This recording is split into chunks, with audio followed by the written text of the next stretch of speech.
The Obama administration announces new regulations on the oil and gas industries in an effort to cut methane emissions by nearly half in the next 10 years.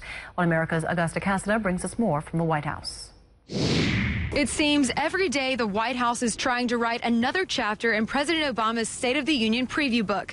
And Wednesday, the administration was talking energy policy. In his latest efforts to combat climate change, the president is announcing new regulations to reduce methane emissions from oil and gas operations.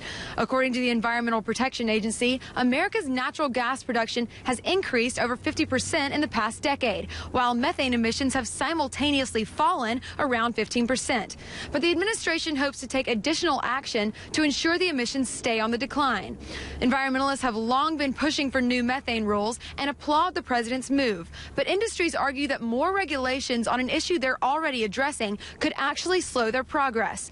One American News spoke with Thomas Lorenzen. He worked in the U.S. Justice Department addressing these types of issues for nearly a decade.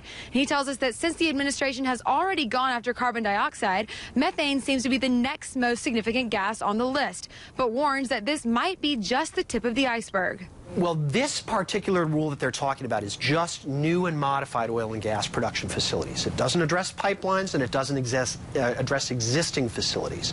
90% of the methane problem is actually from the existing facilities. So this is not going to get the 45% emission reduction that they are touting.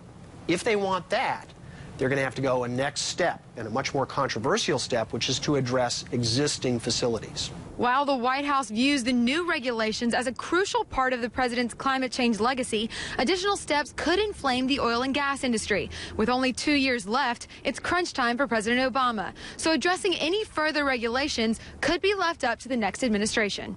Augusta Cassada, One American News, Washington.